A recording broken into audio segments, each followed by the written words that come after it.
भगवानुवाच इमं विवस्वते योगं प्रोक्तवानहमव्ययम् विवस्वान् मनवे प्राह మనురిక్ష్వాకవే బ్రవీత్. పరమేశ్వరుడైన శ్రీకృష్ణ భగవానుడు ఇలా అన్నాడు, నేను ఈ యొక్క సనాతనమైన యోగశాస్త్రమును సూర్యభగవానుడైన వివస్వనుడికి చెప్పాను. అతను మనువు ఇక్ష్వాకునికి ఉపదేశించారు. అమూల్యమైన వెలకట్టలేని జ్ఞానాన్ని ఎవరికైనా కేవలం తెలియపరిస్తే సరిపోదు. ఆ జ్ఞానం అందుకున్నవారు దాని విలువను తెలుసుకొని గౌరవించాలి మరియు ఆ జ్ఞానం యొక్క ప్రామాణికత మీద విశ్వాసం కలిగి ఉండాలి. అప్పుడే వారు తమ జీవిత నడవడికలో దాన్ని అనుసరించటానికి కావలసిన పరిశ్రమ చేస్తారు. అర్జునుడికి తాను అనుగ్రహించే ఆధ్యాత్మిక విజ్ఞానం యొక్క విశ్వసనీయత ప్రాముఖ్యతని ఈ శ్లోకంలో శ్రీకృష్ణుడు స్థిరపరుస్తున్నాడు. తాను ఉపదేశించే జ్ఞానం కేవలం అర్జునుడి యుద్ధం కోసం ప్రేరేపించే సౌలభ్యం కోసం అప్పటికప్పుడే పుట్టించింది కాదు అని శ్రీకృష్ణుడు అర్జునుడికి వివరిస్తున్నాడు. శ్రీకృష్ణుడు మొట్టమొదట వివస్వనుడికి అంటే సూర్యభగవానునికి ఇదే యోగశాస్త్రాన్ని బోధించాడు. అతను మానవజాతికి మూలపురుషుడైన మనువు దాన్ని సూర్యవంశ ప్రథమరాజైన ఇక్ష్వాకుడికి బోధించారు. ఇది జ్ఞాన సముపార్జన యొక్క అవరోహణ క్రమం. ఈ పద్ధతిలో జ్ఞానంపై సంపూర్ణ ప్రామాణ్యం కలిగిన వారు దాన్ని తెలుసుకొనగోరిన వారికి ఆపాదిస్తారు. భిన్నంగా ఆరోహణాక్రమ జ్ఞానం సముపార్జన పద్ధతిలో విజ్ఞానాన్ని పెంపొందించుకోవటానికి స్వంత ప్రయత్నం ద్వారా పరిశ్రమించాల్సి ఉంటుంది. ఈ ఆరోహణాక్రమ పద్ధతి కఠినమైనది, లోపభూయిష్టమైనది మరియు చాలా సమయం తీసుకుంటుంది. ఉదాహరణకి ఫిజిక్స్ నేర్చుకోవాలంటే ఆరోహణాక్రమం పద్ధతిలో ప్రయత్నించవచ్చు.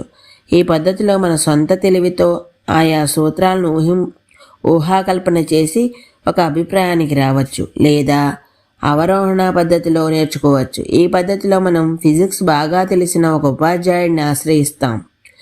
ఆరోహణాక్రమం పద్ధతి చాలా సమయం తీసుకుంటుంది. నిజానికి ఈ రకమైన అధ్యాయానికి ఒక జీవితకాలం సరిపోకపోవచ్చు. తుదకు తేలిన విషయాన్ని నిజమైనవో కాదో కూడా మనకు నమ్మకం ఉండదు. పోల్చి చూస్తే అవరోహణ క్రమ పద్ధతిలో ఫిజిక్స్ యొక్క నిగూఢ రహస్యాలు మనకు తక్షణమే తెలుస్తాయి. మన ఉపాధ్యాయుడికి ఫిజిక్స్లో సంపూర్ణ జ్ఞానం ఉంటే ఇది చాలా సులభమవుతుంది. ఆయన చెప్పిన దాన్ని శ్రద్ధతో విని దాన్ని జీర్ణించుకోవటమే మన పని. ఈ యొక్క అవరోహణ క్రమంలో ఉన్న జ్ఞాన సముపార్జన ప్రక్రియ సులభమైనది మరియు దోషరహితమైనది.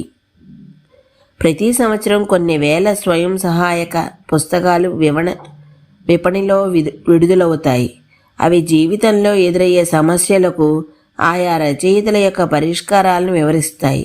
ఈ పుస్తకాలు ఒక పరిమితిలో సహాయపడవచ్చు, కానీ ఇవి ఆరోహణాక్రమ పద్ధతిలో పొందిన జ్ఞానం ఆధారంగా వ్రాయబడ్డాయి కాబట్టి అవి లోపభూయిష్టమైనవి. ప్రతి కొన్ని సంవత్సరాలకి ఏదో ఒక కొత్త సిద్ధాంతం వచ్చి ఆ సమయంలో ఉన్న సిద్ధాంతాలని పక్కకి నెడుతుంది. ఈ యొక్క ఆరోహణ పద్ధతి అనేది పరమసత్యాన్ని తెలుసుకోవడానికి పనికిరాదు. దివ్యజ్ఞానాన్ని స్వయం పరిశ్రమ ద్వారా సృష్టించవలసిన అవసరం లేదు. అది భగవంతుని యొక్క శక్తి. ఎలాగైతే అగ్ని ఉన్నట్టుండి దాని వెలుగు వేడిమి ఉంటాయో అది భగవంతుడు ఉన్నప్పటి నుండి ఉంది. భగవంతుడు మరియు జీవాత్మ రెండూ కూడా సనాతనమైనవి.